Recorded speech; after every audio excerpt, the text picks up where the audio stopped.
Story of King Arthur by Eleanor Fargone.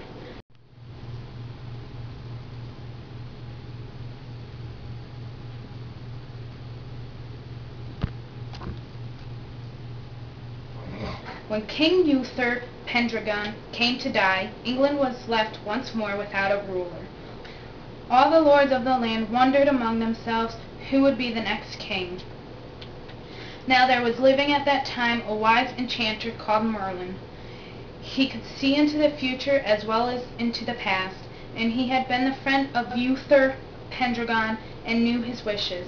So Merlin sent message to all the lords, saying that they must come to London by Christmas to meet together in St. Paul's. When the lords came there in St. Paul's churchyard, they saw a great marble stone, and in the middle of it was stuck a sword. On the sword these words were written: "Whoever pulls the sword out of this stone is the true King of England." One after another the lords tried to pull out the sword, but though many of them were great princes and strong knights, not one could pull it out. They ordered 10 knights to guard the sword, and sent word through the country that on New Year's Day there would be a great tournament in London, which all the knights and barons in England must attend, and on that day perhaps the true king would be found among them. On New Year's Day all the roads to London and all the London streets were filled with old knights and young riding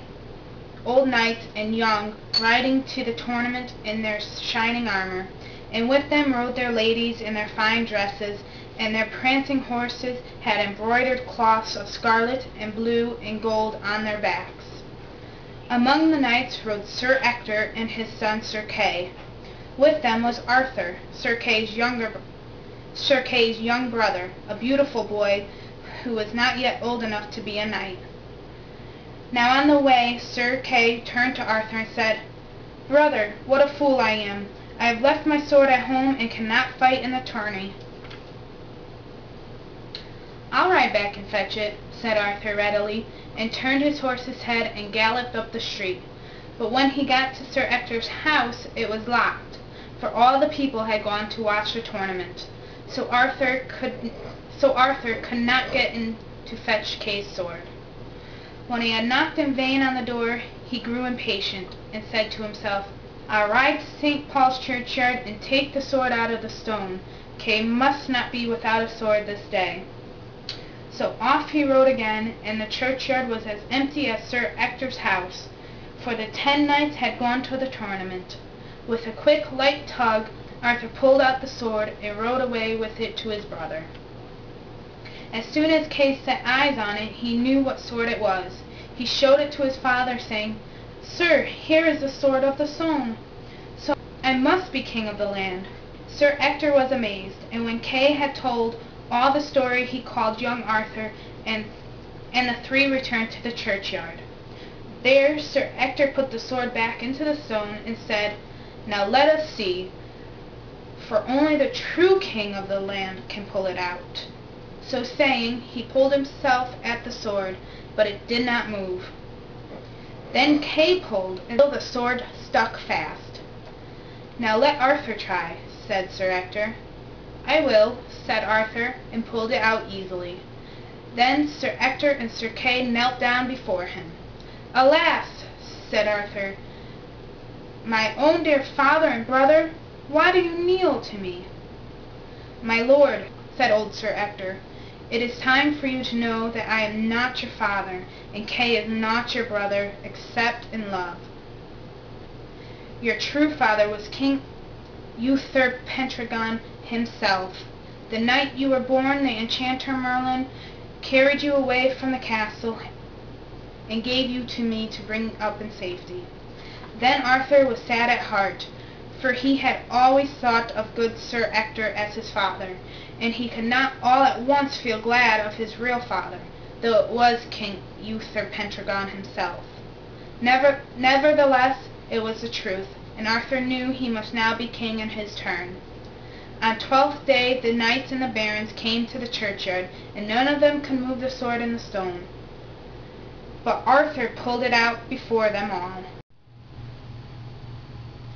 Then they were angry that so young a boy should do what they could not do, and prove himself their king. And they said, "How do we know he is really the son of Uther Pendragon? Most likely it is a falsehood. Let us wait till Candlemas and try again." At Candlemas they came together and tried the sword again, and none but Arthur could move it. So the barons said, "Let us wait till Christmas." And at Christmas Arthur drew the sword again. "Let us wait till Easter," cried the barons. But at Easter none but Arthur could draw the sword, and the barons shouted, "Let us wait till Pentecost." Now Merlin the enchanter searched through England and got together all the knights who had been loved and trusted by King Uther Pendragon. These men gathered round young Arthur and swore to serve and honor him, and when Pentecost came they rode with him to the churchyard. There were all the knights and barons waiting, and there too were all the common people watching. And once more Arthur pulled the sword out of the stone, with the whole of London looking on. Then all the people shouted and cried out, "We will have Arthur for our king, for it is the will of God. Whoever is against it, we will kill him." The great crowd, rich and poor together, knelt down to young King Arthur. Arthur laid the sword upon the altar in the church and was crowned king. And he swore to be a true king to the lords and the people all the days of his life. The people, rich and poor, then spoke to him of their sufferings since the death of Uther Pendragon. Some had lost their land, and some their money. In some parts of the land roamed strange and dangerous beasts, in other parts lived giants, who killed the men and imprisoned the lovely ladies. And Arthur said, "I will clear the land of all these evils." Whenever he heard a new tale of wrong, he went himself, or sent one of his knights on the adventure to make all right again. In his castle in Camelot he had a round table built, and here sat, with all the best knights in England around him, and the greatest honor any man could have in those days was to be one of Arthur's knights of the Round Table.